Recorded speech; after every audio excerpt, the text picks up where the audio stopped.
الفاتحة إلى حضرة النبي سيدنا محمد صلى الله عليه وآله وصحبه وسلم وعلى آله وأصحابه وأزواجه وذرياته وجميع إخوانه من النبيين والصديقين والشهداء والصالحين وجميع أولياء الله في غامض علم الله وجميع ساداتنا آل بعلوي حينما كانوا أرواحهم جميع لزنب الفريد وأقدر وما حواق وبشر أهل البكي والمعلى وشبيق العجون ثم إلى أرواح مشايخنا مشايخنا ورجال سندنا رسول الله ومن مشايخنا إلى عليهم محمد بن سنة حبيب علي مشهور محمد بن حبيب أبو بكر بن علي المشهور وصولهم فروهم وصول حسن أحمد بن هارون وصولهم فروهم ثم إلى أرواح والدينا ووالديكم والد الحاضرين خاصة الله أعلم بهم ووصولهم وفروهم ومن عمر هذا المسجد وصلى واعتكف وتصدق وعبد الله في هذا المسجد سابقا ولاحقا جميع المسلمين والمسلمات والمؤمنين والمؤمنات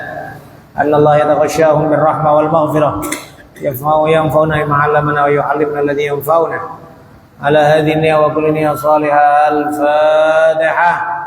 بسم الله الرحمن الرحيم. الحمد لله رب العالمين الرحمن الرحيم إياك نعبد وإياك نستعين اهدنا الصراط المستقيم صراط الذين أنعمت عليهم غير المغضوب عليهم ولا الضالين. بسم الله الرحمن الرحيم. قل هو الله أحد الله الصمد لم يلد ولم يولد ولم يكن له كفوا أحد.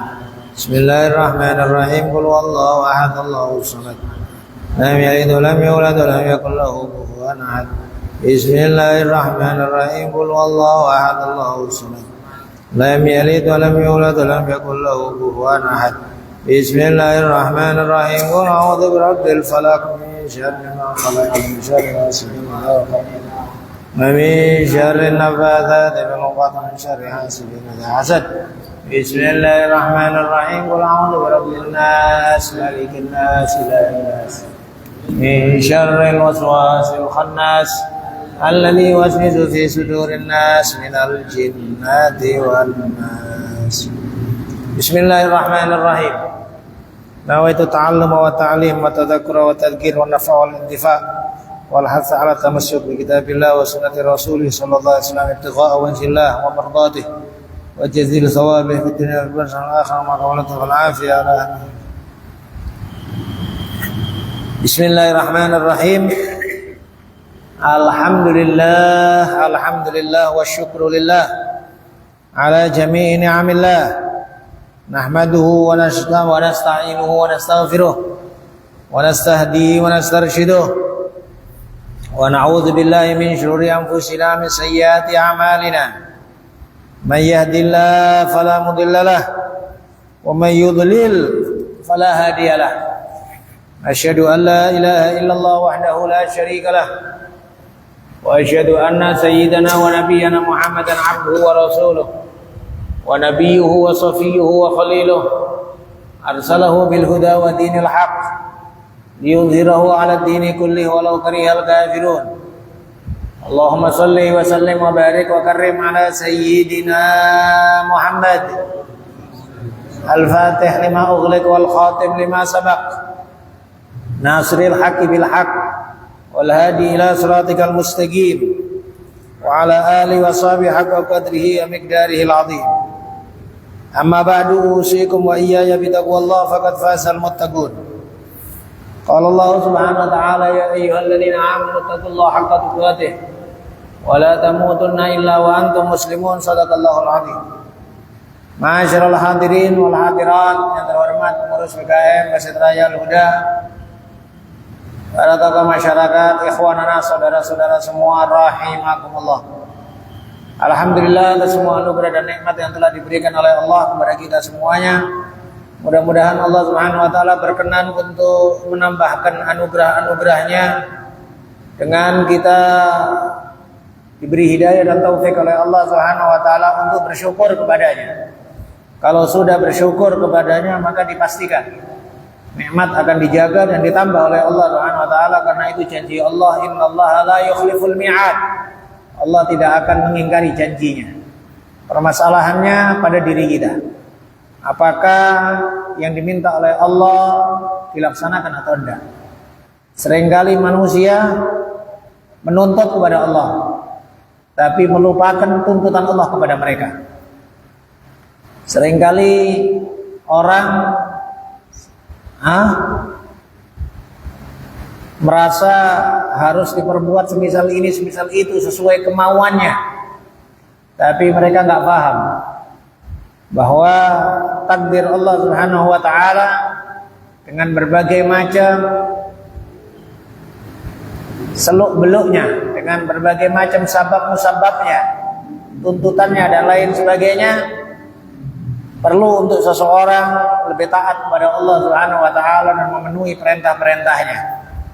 Mudah-mudahan insyaallah kita selalu dalam hidayah dan taufik dari Allah Subhanahu wa taala insyaallah, dan diberi oleh Allah Subhanahu wa taala kemampuan untuk melaksanakan semua yang diperintahkan dan menjauhi semua yang dilarangnya. Amin ya rabbal alamin. Salawat dan salam yang agung, yang mulia, yang terindah, mudah-mudahan selalu dihaturkan kepada baginda Nabi Muhammad sallallahu alaihi wasallam, yang disebut oleh para ulama, andaikan sebuah zikir itu ada bau wanginya, bau harumnya, maka pasti salawat kepada Nabi itu adalah yang paling harum, yang paling wangi, salawat kepada Nabi. Karena salawat kepada Nabi itu menggabung antara zikrullah dengan syukur kepada Allah melalui nikmat dan anugerah Nabi, baginda Nabi Muhammad sallallahu alaihi wasallam. Maka kita berharap kepada Allah, mudah-mudahan lesan kita diberi taufik oleh Allah untuk selalu basah dengan salawat kepada Nabi dan menjadi salah satu penyebar salawat kepada Nabi di tengah masyarakat kita. Mudah-mudahan Allah Subhanahu wa taala menampakkan keberkahan salawat dalam diri kita, keluarga kita, dan umur dan rezeki kita insyaallah. Amin ya rabbal alamin. Tak terlupakan keluarga, sahabat, dan semua pengikutnya ila yaumil qiyamah. Hadirin hadirat rahimakumullah.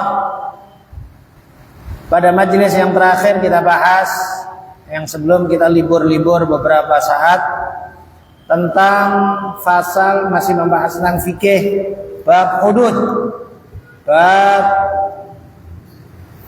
had, hukuman yang dipastikan. Sudah pernah kita jelaskan bab jinayat, kitabul jinayat, bahas tentang kejahatan-kejahatan itu adalah akhir dari pembahasan fikih. Akhir dari pembahasan fikih. Ya, dan hukuman di dalam agama terbagi menjadi dua. Ada hukum had, ada hukum ta'zir. Hukum had adalah hukum yang dipastikan oleh Allah Subhanahu wa taala. Tidak boleh dikurangi, tidak boleh ditambah. Ada kepastian. Potong tangan, potong tangan. Cambuk 100 kali, cambuk 100 kali. Gak boleh saking keselnya dicambuk ditambah pula 120 kali. Dikurangin karena sayang, ini keluargaku, sepupuku, 20. Had. Kemudian yang kedua adalah ta'zir. Ta'zir adalah hukuman yang dipasrahkan kepada hakim atau pemerintahan yang sah menurut kebijaksanaan. Tidak ada kepastian dari Allah Subhanahu wa taala. Dari situ hukum ta'zir semisal dicambuk sekian kali. Hukum ta'zir semisal dipenjara. Hukum ta'zir dan lain sebagainya.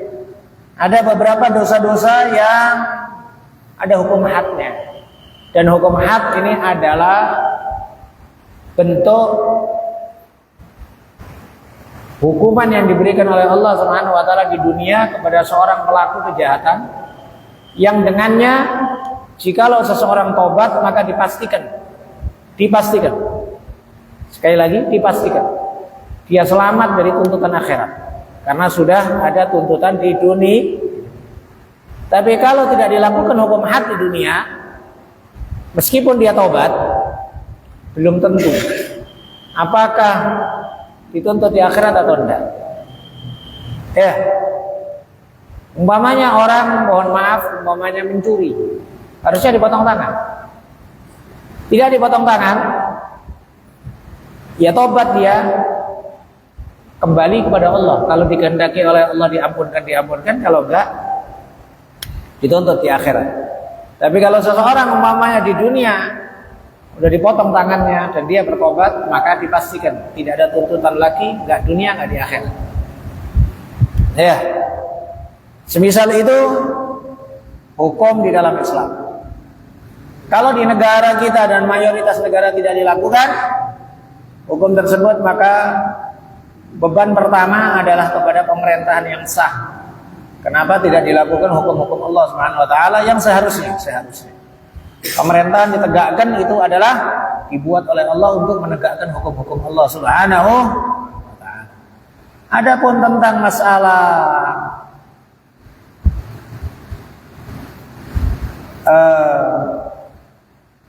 tambang, perekonomian, hasil bumi, hasil ini segala macam sudah disiapkan sama Allah Subhanahu wa taala. Ya, sudah disiapin sama Allah. Setiap negara punya kekayaannya masing-masing.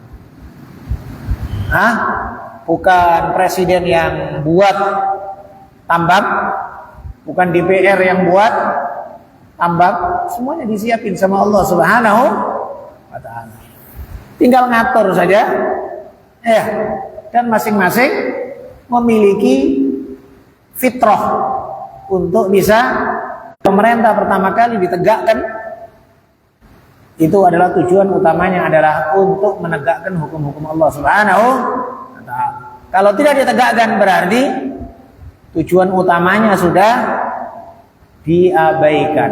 Tujuan utama diabaikan. Maka oleh sebab itu berat ya. Jadi pemimpin itu berat. Ya, tanggung jawab kelak di sisi Allah Subhanahu wa taala. Akhir dari pembahasan kita tentang masalah fasal murtad. Kemudian fasal berikutnya membahas tentang tarikus shalah, orang yang meninggalkan salat. Beberapa kali mungkin di majelis-majelis selain di majelis ini telah disampaikan ahammiyatus shalah, pentingnya salat di dalam Islam. Ya. Bahayanya salat kalau ditinggalkan. Sehingga tidak ada dosa yang pelakunya diancam kafir selain dari meninggalkan salat. Tidak merendahkan mabuk, tidak merendahkan judi, tidak merendahkan zina, tidak merendahkan apapun. Tapi semua dosa tersebut tidak menyebabkan seseorang kafir. Menyebabkan mendekati kafir, iya. Mendekati kepada kafir. Bisa jadi karena seringnya maksiat, hilang nilai besar maksiat di dalam hati, kemudian meremehkan dosa. Bahkan bisa jadi mendukung dosa, pasang badan untuk dosa, ya, membangga-banggakan dosa. Ini bisa mengarah ke kafir, mengarah ke kafir, kufur. Tapi pelaksanaan dosa itu apakah langsung menjadikan seorang kafir? Tidak ada. Orang mencuri tidak kafir, orang mabuk tidak kafir. Tapi bisa mengarah kepada kafir kalau terus dilakukan. Sehingga diungkapkan al-ma'asi baridul kufri. Kemaksiatan itu adalah posnya kekafiran. Maksudnya pos adalah yang mengantar kepada kekafiran. Ya. Seseorang pertama kali maksiat, ia takut. 2 kali, mulai agak ringan. 3 kali, terbiasa. 4 kali, mulai kecanduan. 5 kali, ngajak-ngajak. 6 kali, jadi bandar. Ya. Dan lain sebagainya. Terusan, akhirnya bisa menjadi hilang nilai beratnya dosa dalam hati. Ya, bisa jadi sampai dia menolak kalau itu adalah perbuatan buruk. Ya, menolak kalau itu perbuatan. Coba Anda bayangkan, sampai kepada batas, maaf, LGBT itu orang-orang pinter yang dukung. Orang-orang pinter yang ngotot kali hak asasi manusia. Dia orang pinter katanya. Dia pinter udah kebalik-balik otaknya. Ya mestinya kan kita kasihan, diobatin. Diobatin. Namanya udah nggak normal. Orang nggak normal itu diobatin. Bukan orang nggak normal itu, oh kasihan, udah biarin terusan. Ya enggak sih. Oh namanya orang nggak normal itu sakit. Ya kan? Maka disinilah pentingnya untuk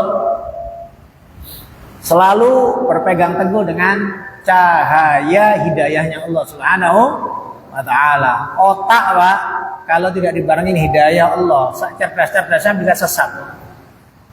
Bisa perlu hidayah dari Allah Subhanahu wa ta'ala. Hidayah itu istilahnya kalau dibuat contoh Pak ya. Kau mata kamu itu umpamanya awas, kuat mata kamu. Tapi ketika di gelap gulita yang nggak nampak apa-apa. Gelap gulita itu apalagi setelah terang. Ya, di dalam kamar mandi pertama ada lampu. Terus kemudian pertama kali gelap, ya Pak. Meskipun matamu terang ya nggak bisa nampak apa-apa. Gelap.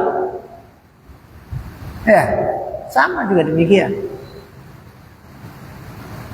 Mata itu butuh kepada cahaya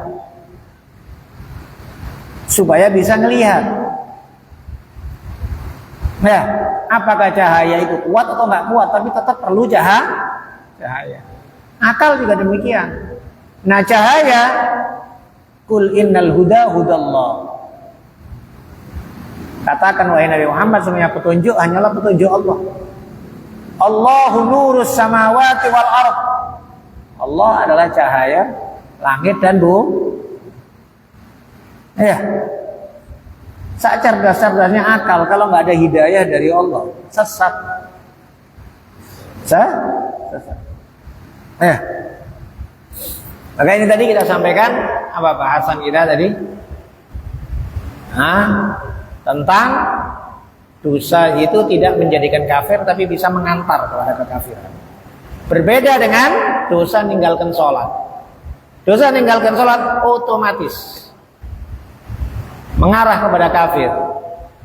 Terlepas perbedaan pendapat ulama, ada yang mengatakan kafir mutlak, semisal mazhab Imam Ahmad bin Hanbal. Imam Ahmad bin Hanbal tidak membedakan apakah orang meninggalkan sholat itu karena malas atau karena nentang, nggak nerima kewajiban, nggak ada. Pokoknya ninggalin sholat kafir. Hadis baginda Nabi Muhammad SAW dalam Sahih Muslim dari Sayyidina Jabir radhiyallahu anhu. Sayyidina Jabir berkata, "Sami'tu Rasulullah sallallahu alaihi wasallam yaqul." Aku mendengar Rasulullah bersabda, "Inna bainar rajul wa bainasyirki wal kufri tarkus shalah." Sesungguhnya antara seseorang dan antara kemusyrikan dan kekafiran adalah meninggalkan salat. Pembatasnya adalah meninggalkan salat. Ya. Hadis yang masyhur riwayat Bukhari Muslim. Rasulullah bersabda, "Umirtu an uqatilan nas." Aku diperintah untuk merangin manusia. Hatta yashhadu, sampai mereka bersaksi an la ilaha illallah wa anna Muhammadar Rasulullah wa yuqimus shalah wa yutuz zakah. Sampai mereka bersyahadat tiada Tuhan selain Allah dan Nabi Muhammad utusan Allah. Mereka melaksanakan salat, mereka menunaikan zakat. Fa idza fa'alu dzalik, kalau mereka sudah melakukan hal tersebut, asamu minni dima'ahum wa amwalahum. Terjagalah darah dan harta mereka. Terjagalah darah dan harta mereka. Illa bihaqqil Islam, kecuali dengan haknya Islam. Maksudnya hukum-hukum Islam. Kalau orang zalim ya harus dikisos. Kalau orang wajib bayar kafarat ya wajib bayar kafarat, kecuali dengan hak Islam. Wa hisabum Allah, hisabnya kembali kepada Allah.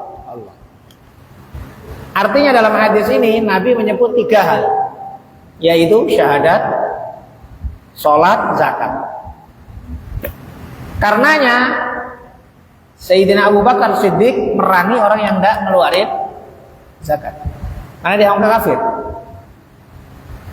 Ya, beberapa sahabat ngusulkan sama Sayyidina Abu Bakar, yang tidak ngeluarin zakat nanti dulu. Gak usah kita perangin, mereka masih Islam, masih saudara kita. Cuman mereka nggak mau zakat, gitu aja. Beda dengan orang yang ikut nabi palsu, Musailamah Kadzdzab, Al-Ansi, ya dan lain sebagainya. Nabi palsu di zaman Sayyidina Abu Bakar As-Siddiq. Beda dengan orang yang murtad, diperangi sama Sayyidina Abu Bakar. Orang yang tidak ngeluarin zakat, Sayyidina Abu Bakar As-Siddiq perangi. Sahabat sebagian, wahai Abu Bakar, mereka masih saudara kita, cuma nggak mau zakat. Nggak nerima Abu Bakar, tetap diperangi, berangkat perang, lawan mereka. Sampai ada ungkapan terkenal Abu Bakar mengatakan, andaikan di zaman Nabi mereka memberikan onta dan tali kekannya, kemudian sama aku diberikan ontanya saja, tali kekannya tidak dikasih, dan aku perangi mereka. Aku tidak mau agama ini kurang, aku tidak mau agama. Kesungguhan Sayyidina Abu Bakar sih. Ya, sampai riwayat beliau katakan kepada Abu Bakar bahwa orang di kota Madinah sudah hampir habis laki-lakinya, semuanya ikut perang. Semuanya ikut, hampir habis. Siapa yang nunggu di kota Madinah? Kata Abu Bakar, andai kan gak ada orang kecuali aku sendiri, dan aku tidak menemukan pedang kecuali ranting pohon, aku berangkat sendiri. Ayo kumpulin orang, tetap. Kesungguhan Sayyidina Abu Bakar Siddiq. Dan pastinya perbuatan Abu Bakar Siddiq jadi dalil. Perbuatan Abu Bakar jadi dalil. Ya, alaikum bisunnati wa sunnatil khulafair rasyidin. Tetapi oleh kalian sunnahku dan sunnahnya khulafaur. Ya. Tapi kalau di dalam mazhab kita, mazhab Imam Syafi'i, nanti dijelaskan juga perbedaan-perbedaannya. Kalau mazhab Imam Ahmad bin Hanbal tadi katakan tidak ada beda antara orang meninggalkan sholat, malas atau menolak kewajiban. Tapi dalam mazhab Syafi'i dibedakan. Walhasil urusan sholat ini sebetulnya hal yang terpenting. Maka sangat menyedihkan sebetulnya kondisi masyarakat yang menganggap enteng nggak sholat itu. Menganggap enteng nggak sholat. Berat. Saya tidak bicara qobliyah ba'diyah. Saya nggak bicara jamaah. Saya nggak bicara wirid-wirid. Tapi sholat yang wajib ini loh, Pak. Udah istilahnya minimalnya. Ya. Mohon maaf, jangan bicara wirid dulu sebelum orang sholat wajibnya. Ya, kadang sebagian orang diajak qobliyah ba'diyah wirid pula, sedangkan dia sholat masih belum dilakukan. Udah sholat aja lah. Sampai urusan jamaah pun kita bicara yang sunnah lah, yang fardu kifayah lah, yang segala macam. Yang penting sholat dulu. Ya, maka jangan main-main urusan sholat. Berapa banyak di masyarakat yang mohon maaf, ya, mereka biasa-biasa nggak sholat itu. Diketahui dari mana? Ya diketahui ketika kita musafir bareng. Diketahui dari mana? Ketika ada kesibukan.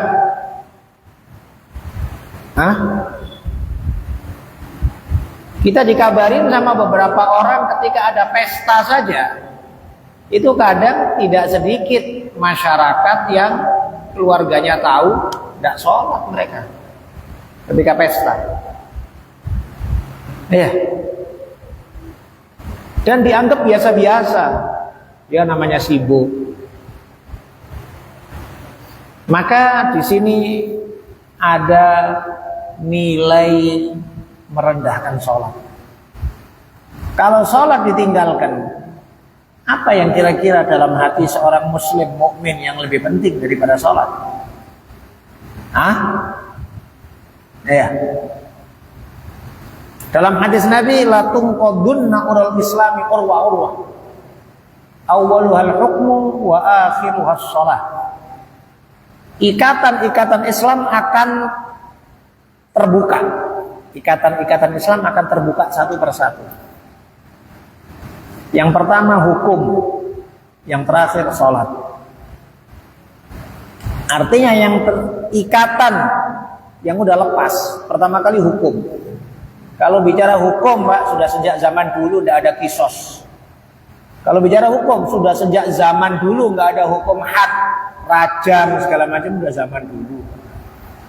Itu awal. Wa akhiru wassalah, dan akhirnya adalah sholat. Artinya, kalau sudah sholat ditinggalkan, maka sudah akhir zaman sudah. Udah paling penghujung sudah.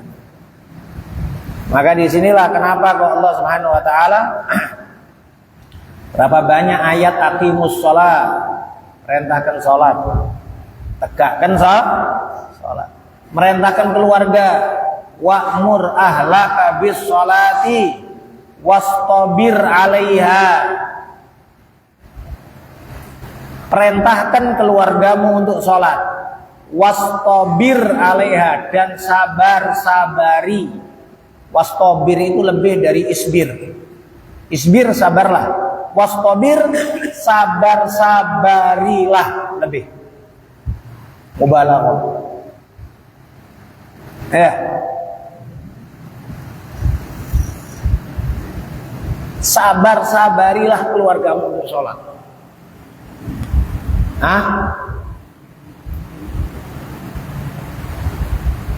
Maka sesuatu yang sangat menakutkan dan menyedihkan adalah rumah tangga muslim, anak sudah balik, anak udah SMP, SMA, tidak sholat, orang tuanya tahu, diem aja. Apalagi sampai orang tua kemudian bilang, alah anak udah besar, repot dikasih tahu. Jangan Pak ngomong gitu Pak. Berat urusan sholat. Gimana caranya supaya anak sholat? Dengan berbagai macam cara.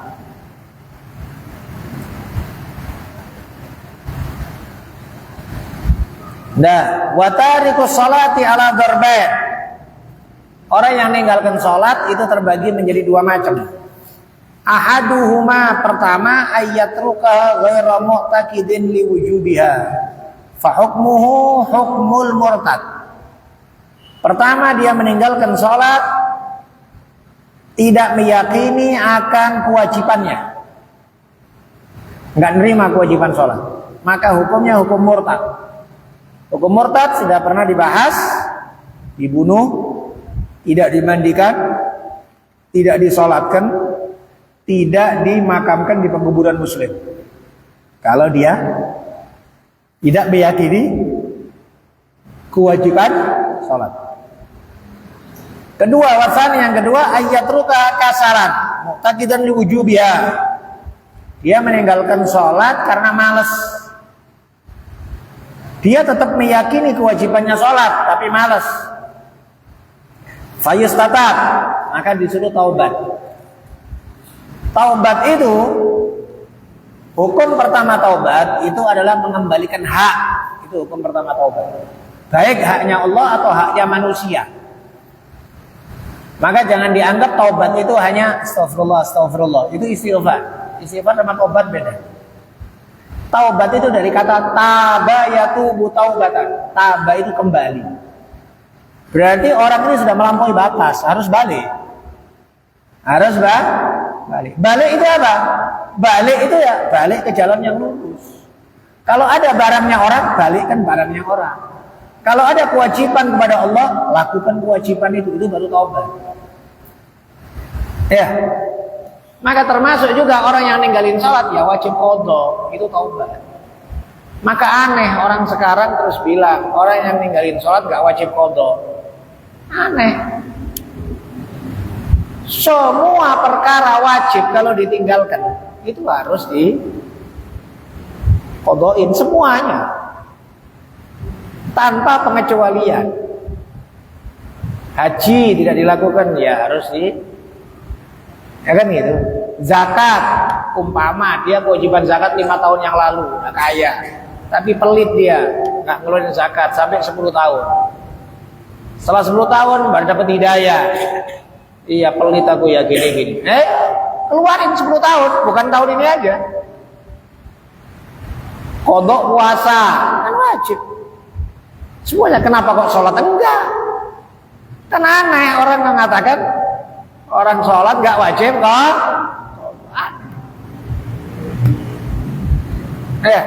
Nabi pernah mengqadha sholat karena Nabi tertidur. Lo tertidur aja qadha sholat. Ada pula orang ngomong, iya kalau tertidur lupa qadha, tapi kalau sengaja nggak sholat ya nggak qadha. Loh, wong tertidur lupa saja wajib qadha, apalagi sengaja dah? Kan gitu, mestinya. Kan gitu kan. Macam-macam ada orang kan. Ya kalau kau nggak mau qadha karena males, kau ngerasa dirimu males gitu aja. Tapi jangan kemudian nyalahin orang yang qadha sholat. Ya. Maka ini tadi syarat utama taubat itu adalah mengembalikan hak. Baik haknya Allah atau haknya manusia. Hak manusia, kau punya utang nggak kau bayar-bayar. Bisa kau kemudian astagfirullah, tobat aku sama Allah, tobat, tapi nggak bayar, kau bayar-bayar. Ya nggak tobat itu namanya.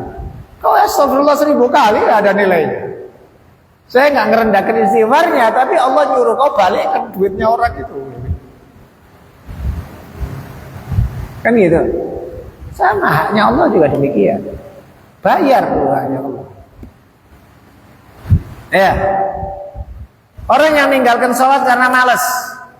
Yang kedua itu, dia meyakini akan kewajibannya maka disuruh taubat. Tadi kita sampaikan syarat utama taubat, ya, mengembalikan hak. Sholat dia, qadha kalau sholat. Wasollat, andaikan fa'in taba wasollat, kalau dia taubat dan dia sholat, ya udah selesai masalah. Disuruh taubat, kenapa kau nggak sholat? Males Pak Hakim. Sholat tuh, kalau nggak sholat ku bunuh kau. Takut dia sholat, selesai. Tidak ikhlas sholatnya, bukan urusan ikhlas gak ikhlas. Ikhlas gak ikhlas itu urusan dia sama Allah. Ini urusan fikih tidak bahas ikhlas. Yang penting pelaksanaan. Sama dengan zakat, yang penting kau ngeluarin zakat, yang penting. Iya, 2,5%.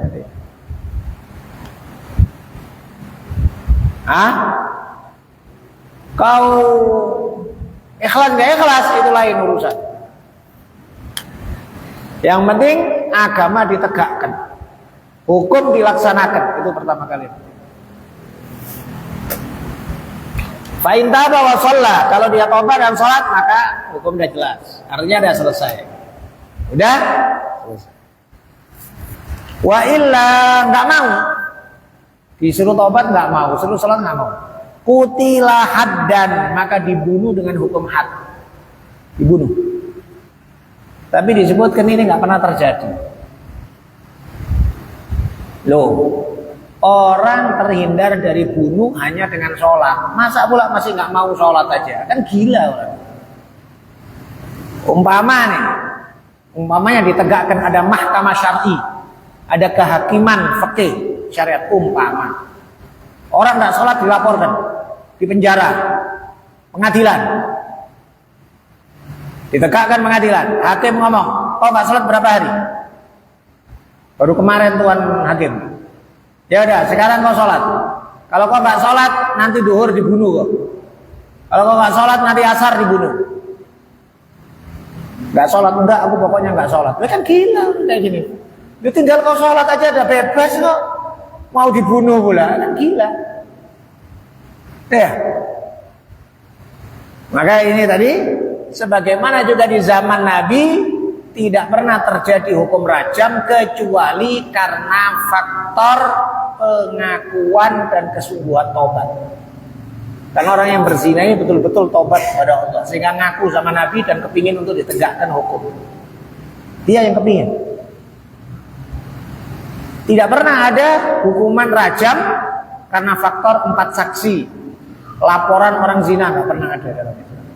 Tapi kesungguhan taubat seorang, aku kepingin taubat ya Rasulullah, aku ingin taubat ya Rasulullah. Karena sampai kepada Nabi dan pastinya Nabi sebagai hakim ya harus hakim tertinggi ya harus melaksanakan hukum Allah. Dan itu pun melalui proses yang panjang. Nabi sempat nanyakan, apakah kau gila? Kalau enggak Rasulullah aku sadar. Nabi sadar, halah kebalta, mungkin cuma cium-cium aja. Ya Rasulullah aku dewasa, aku ngerti ya Rasulullah. Halah fa'alta, mungkin cuma jumpa paha saja. Jumpa apa? Ya Rasulullah aku udah dewasa. Aku ngerti ya Rasulullah zina itu apa ya Rasulullah. Tegakkan hukum had sama aku ya Rasulullah. Aku kepingin taubat. Kesungguhan orang. Sampai Nabi tanya, apakah kau hamil? Iya ya Rasulullah. Gal ya udah, sampai kau melahirkan. Datang lagi. Setelah melahirkan datang sama Rasulullah, ini bayiku ya Rasulullah yang dari zina. Sucikan aku dengan hukum had. Rasulullah bilang, kau susuin dulu sampai kau sapi. Berarti berapa proses ini Pak? Melahirkan 9 bulan. Ya kan? Nyusuin sampai disapi. Sampai setelah 2 tahun baru datang ini perempuan bawa anak itu, sambil anak itu megang roti di tangannya. Ya Rasulullah, anakku udah kusapi, udah makan roti ya Rasulullah. Tegakkan hukum had sama aku ya Rasulullah. Gol diambil anaknya, dikasihkan ke sahabat, dihukum had. Wa fi riwayatin, dalam riwayat Sayyidina Khalid bin Walid keciprat darahnya, dia kemudian agak kesel dengan ledam zania, darah pezina kena bajunya. Dengar Rasulullah marah Rasulullah. Nabi bersabda, innaha latabat taubatan law wuziyat ala al-madin lawasiyatuhum wa inni la ra'aituha qad ghamasat fi nahrin min anharil jannah. Sungguh itu wanita taubat dengan sungguh-sungguh taubat. Andaikan dibagi seluruh penduduk Madinah cukup itu taubat. Dan sungguh aku sekarang melihat dia lagi mandi di sungai surga. Aku melihat dia lagi mandi di sungai. Coba kesungguhannya orang yang bertaubat. Nah ini tadi kita bicara tentang orang yang ninggalin sholat karena males. Hukum had. Kalau hukum had berarti hukumnya kayak mayatnya orang Islam yang lain. Gimana? Ya dimandikan, dikafankan, disolati, dikubur di pemakaman muslim. Karena dia sebagai orang bukan orang murtad. Ya. Dalil yang diambil oleh Imam Syafi'i, kalau orang ninggalin sholat nggak langsung kafir, yaitu dalil riwayat Imam Abu Dawud. Riwayat Abu Dawud. Ya. Dari sahabat Ubadah bin Samit radhiyallahu anhu qala, sami'tu, aku mendengar Rasulullah sallallahu alaihi wasallam yaqul, aku mendengar Rasulullah bersabda, khamsu salawatin katabahunallahu 'alal ibad. Ada 5 salat diwajibkan oleh Allah kepada seluruh hamba. Faman jaa bihinna lam yubayyi minhunna syai'an istighfafan bihaqqihinna kana lahu indallahi ahdun ayyukhul jannah. Barang siapa yang melaksanakan salat 5 waktu, datang di hari kiamat membawa salat 5 waktu, dia tidak menyia-nyiakan salat 5 waktu, maka dia punya janji di sisi Allah untuk dimasukkan ke dalam surga. Punya janji sama Allah untuk dimasukkan surga. Wa man lam ya'ti bihinna, barang siapa yang di hari kiamat tidak datang dengan bawa pahala 5 salat, falaisa lahu indallahi ahdun, maka dia tidak memiliki perjanjian dengan Allah. Insya adzabah wa insya adkhalul jannah. Kalau Allah berkehendak diazab, kalau Allah berkehendak dimasukkan surga. Nah, hadis kalimat terakhir ini menunjukkan orang yang tidak sholat tidak kafir. Karena ada kata kalau Allah berkehendak diazab, kalau Allah berkehendak dimasukkan surga. Kan kembali kepada kehendak Allah. Kalau kafir nggak ada masuk surga. Ini beda dalil yang diambil oleh Imam Syafi'i. Gitu ya. Sering kita sampaikan di antara keistimewaan mazhab Imam Syafi'i, itu gabungkan semua dalil. Dalil-dalil itu digabungkan. Sehingga tidak mengambil satu dalil buang dalil lain. Itu mazhab Imam. Wallahu a'lam bishawab. Insyaallah kita lanjutkan pada majelis-majelis yang akan datang. Mudah-mudahan diberkahi oleh Allah Subhanahu wa taala dan mudah-mudahan kita, anak-anak kita semuanya, mudah-mudahan ditakdir oleh Allah menjadi orang-orang yang menegakkan salat. Ya, dengan sepenuh-penuh penegakan salat, ikhlas karena Allah Subhanahu wa taala. Mudah-mudahan semua urusan kita dimudahkan oleh Allah dunia akhirat, ala hadhihi wa dunya salihah. Al-Fatihah. Alhamdulillahirabbil alamin. Iyyaka na'budu wa iyyaka nasta'in. Shiratal ladzina Bismillahirrahmanirrahim. Alhamdulillahirabbil alamin. Allahumma shalli wa sallim ala sayyidina Muhammad wa alihi wa sahbihi ajma'in. Rabbana taqabbal minna innaka antas samiul 'alim wa tub 'alaina innaka antat tawwabur rahim. Allahumma zidna ilman nafi'a wa 'amalan shalihan mutaqabbala wa rizqan wasi'an halalan thayyiban mubarakah. Allahumma anzur ilaina bi'ainika allati la tanam waqnufna bikanafika alladhi la yuram warhamna biqudratika alaina fala nahlik wa anta thiqatuna wa raja'una rabbana hab lana min azwajina wa dhurriyyatina qurrata a'yun waj'alna lil muttaqina imama. Allahumma sallimna wal muslimin wa afina wal muslimin wa ihfadna wal muslimin wansurna wal muslimin wa ajil bi ihlaki a'da'id din wa ashghil adh-dhalimin bidh-dhalimin wa akhrijna min bainihim salimin. Rabbana atina fid dunya hasanah fil akhirati hasanah wa qina adzabannar. Sallallahu alaihi wasallam ala sayyidina Muhammad wa alihi washabihi ajma'in. Walhamdulillahi rabbil alamin.